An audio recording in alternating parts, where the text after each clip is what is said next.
The main issue is when we ask her to wear too many hats, our Yeah. friend, our therapist, our mother, this kind of thing. And that's where you were getting at, is that if you don't have guy friends, or if you're sharing your daily trivialities with your woman, you're not treating her like your lover, you're treating her like your friend or your roommate. And then also when you're just sharing something, hey, my day was XYZ and this, you're basically acting feminine in that moment. You're the light in the room. You're the one expressing in the room, and she's the one taking you in. You're the one moving and talking and sharing the story. So she's the one in more of the masculine role at that point. Now, when you want to share something, like for instance, is full of energy and joy in himself, and he kind of said a one-liner, or he had a one-two punch, made a little facial expression, said one-liner, and that was it.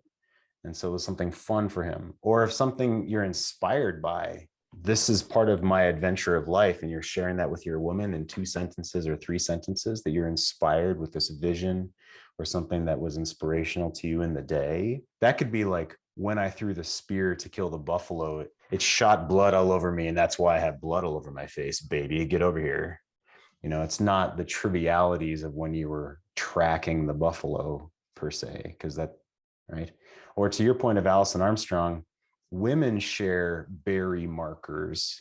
Women share all the small little things about what happened. So, Jason, come in here. If it's sharing inspiration, it's not sharing just trivialities, first of all, and then treating her like your lover, not your roommate or your guy friend. Yeah, say more about that. Mean, few and far between, obviously, but to have her feel you feeling into something is actually really important. It's something that we kind of put in the back burner, like don't feel, don't be feminine, don't be feminine, don't be feminine. And I think actually what you want is you want her to feel that movement forward with your emotions, that jump forward, that leap into the unknown, that I'm being courageous, I'm being, you know what I mean?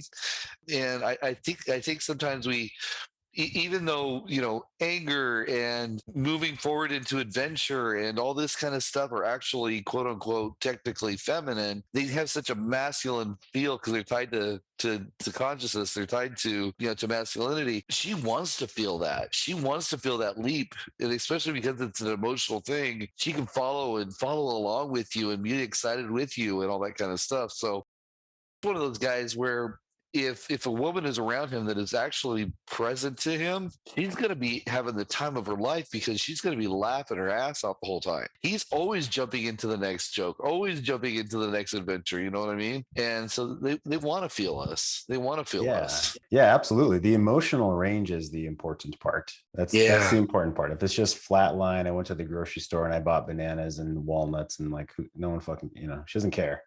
Like that's not what she no one cares, right? If you're there listening to her, and then she gets to, and then the woman in front of me cut me off, and I was so, she's gonna get to something emotional. It's not just telling you flat line bullshit.